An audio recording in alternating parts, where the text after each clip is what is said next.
बेटा एक हुई जातो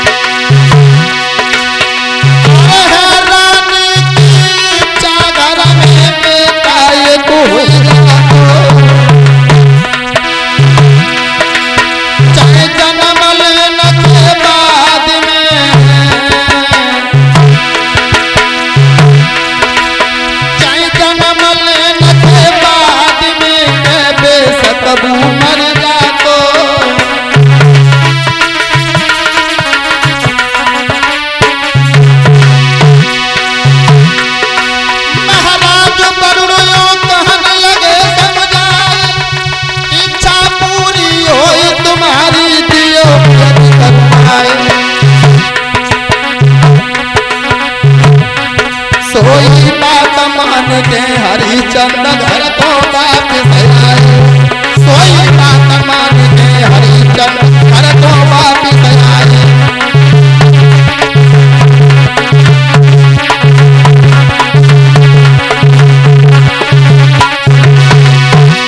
घर तो वापिस आए हरिचंद घर वापिस आए सोई बात मान के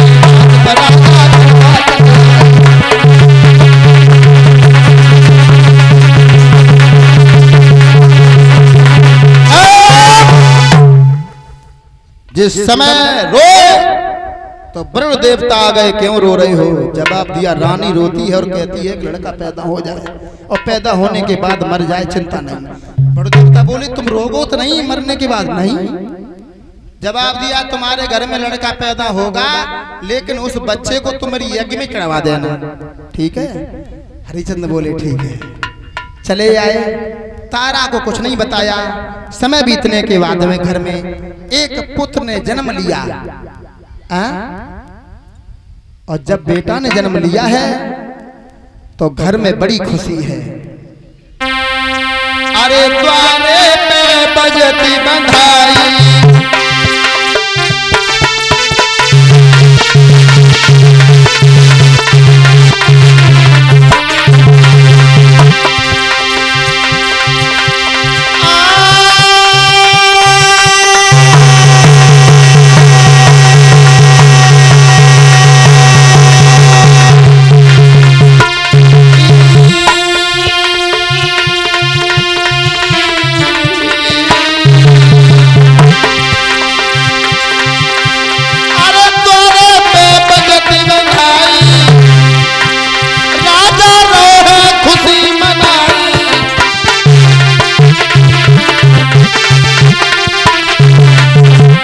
खुशी है, बधाई बज रही है, लेकिन तब तक हुआ क्या? तोले वरुण पहुंच गए आई, हरिचंद की गई है कलाई।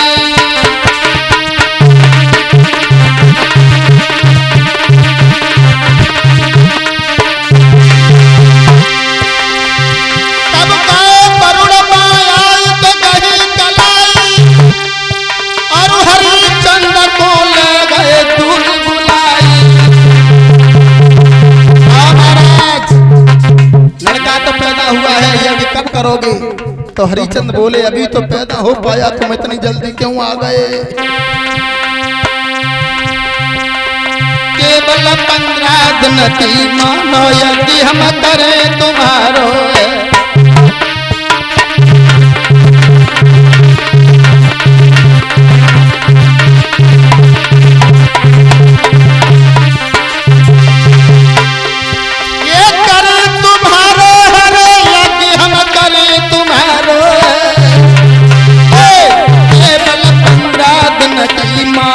यदि हम करें तुम्हारो।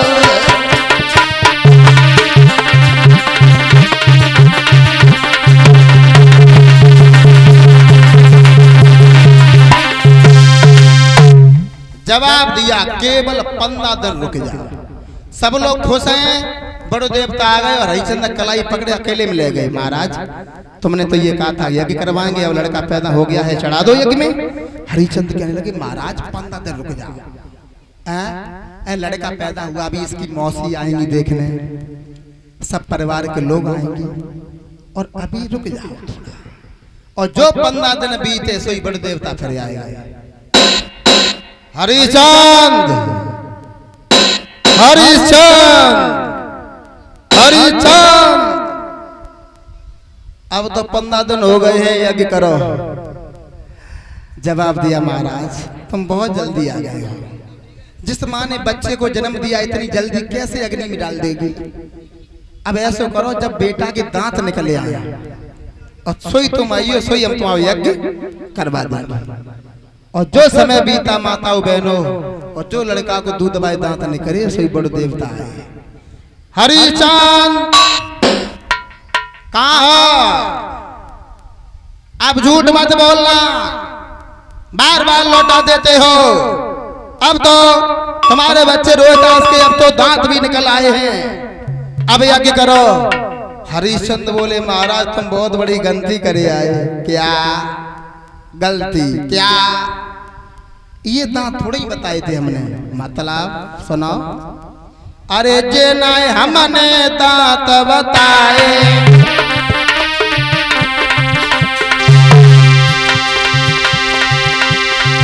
अरे जे नाय हमने दांत बताए, तारी भूलया पकड़िया।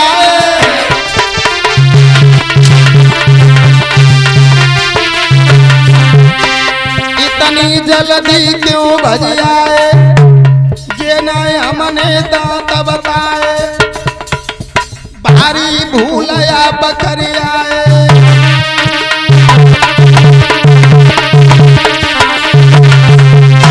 ये दांत थोड़ी बताए थे, जो दूध वाए उखड़ के जो दोबारा के दांत जमे तब। देखो मोह बढ़ता चला गया। और यही वार्तालाप तारा ने सुन लिया कि मेरे पति बचनों में घिरे बैठे हैं, अब मैं अपने बच्चे को कैसे जला दूंगी। तो आज रानी तारा ने रात में अपने बेटे रोहिदास को समझाया, बेटा तुम आंगन छोड़ के चले जाओ। अगर तुम यहाँ रहोगे तो तुम्हारे पिता को मजबूरन तुम्हें अग्नि में डालना पड़ेगा। बड़ों के बचनों से घिरे बैठे हैं तुम्हारे पिता, बेटा निकल जाओ। और कभी भूल करके धर्म मत आना, जंगली जानवरों से बच के रहना। तो रोहिदास आज अपनी माँ को छोड़ के रात में निकला। बाल्यावस्था है, जंगल में जब गया है तो शेर चीता की आवाज आई तो रोहिदास पेड़ की डाल पर बैठ गया। और जब माँ की याद आई, भक्तों एक तो बाल्यावस्था उम्र है और माँ छूट गई, कैसे गुजारा हो रोहिदास का। रात्रि के घोर अंधकार में जब माँ की याद आई है भक्तजनों, आरे को जुअरो में साँझ सवेरे, को जुअरो में भोरारी राती, और को जुअरो में बखत पड़े पे, को जुअरो में तीज त्योहार।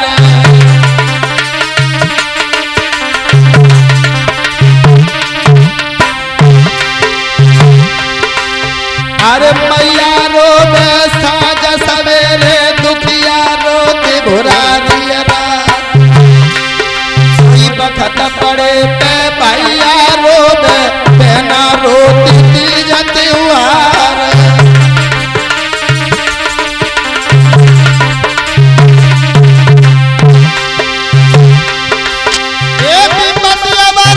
घर घर डोले, जाने किने दगा दे जाए,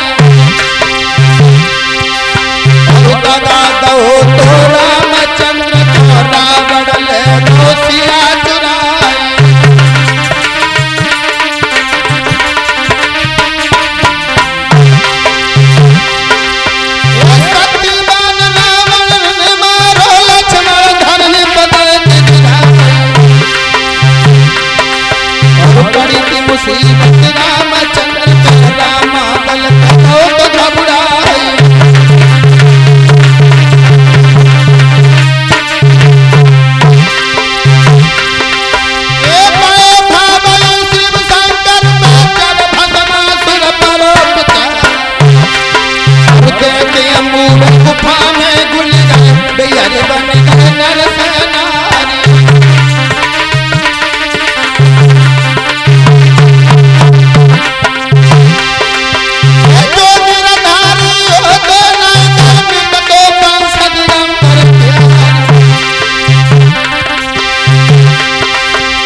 रात्रि में अपने महलों को छोड़ा है,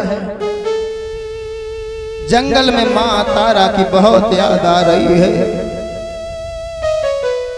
लेकिन माताओं बहनों रोहितास वहां बैठा नहीं, जंगल में उसने गाय इकट्ठी करना शुरू कर दिया। इधर बड़ देवता फिर आए तो हरिचंद और बरुड़ में युद्ध हुआ। युद्ध में महाराज हरिचंद हार गए और हारने के बाद टेंशन में बीमार पड़ गए।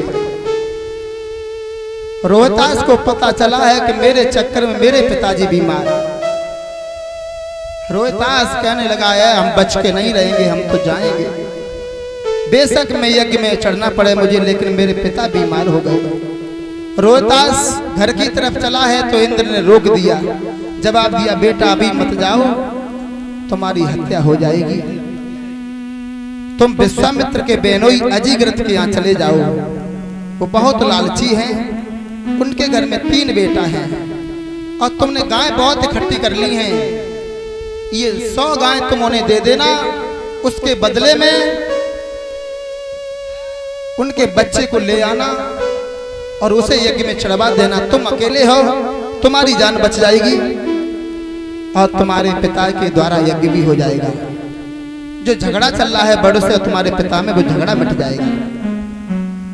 आज रोहितास विश्वामित्र के बेनोई अजिग्रत के यहाँ पहुंचे हैं। जवाब दिया है बड़ी मुसीबत में आए हैं। जवाब दिया क्यों आए हैं? जवाब दिया मेरे पास 100 गाय हैं, मैं अपने पिता का अकेला हूँ और तुम्हारे घर में 3 बेटा हैं। 100 गाय ले लो और 3 बेटों में से 1 बेटा हमें दे दो।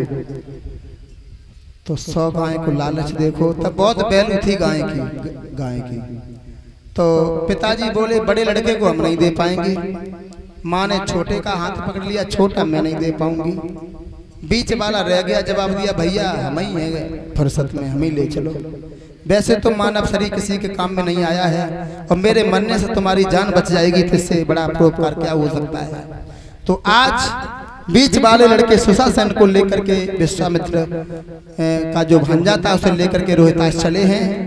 तो आज विश्वामित्र को पता चल गया कि मेरा भांजा यज्ञ में चढ़ेगा। विश्वामित्र आ गए। विश्वामित्र ने बार बार प्रार्थना की है बड़े देवता से और यज्ञ को ऐसे करवा दिया, रोहितास को भी बचा लिया और अपने भांजे को भी बचा लिया। उसी दिन से महाराज हरिचंद को यज्ञ करने की आदत पड़ गई। परीक्षित महाराज अब तो हरिचंद, पहले तो झूठ बोलते थे, बहुत ज्यादा झूठ। उसी दिन से उन्होंने प्रण कर लिया मैं अपने दरवाजे पर किसी याचक को विमुख नहीं लौटाऊंगा, झूठ नहीं बोलूंगा। लेकिन जब ज्यादा दान धर्म यज्ञ करने लगे तो फिर जगह जगह चर्चा होने लगी। भक्तों, देवराज इंद्र का दरबार लगा है, बड़े बड़े ऋषि महर्षि बैठे हैं। व्यवस्थापक भाई आपको बड़ा सुविधा करनी है और मेरी कथा के हिसाब से कलाकारों को चलाना, ठीक है। कोई समझदार व्यवस्थापक हो जो इंटर में 70% नंबर आए हो तो ही कामयाब हो पाओगे, क्योंकि फिर चल नहीं पाओगे। भक्तों, हुआ ऐसा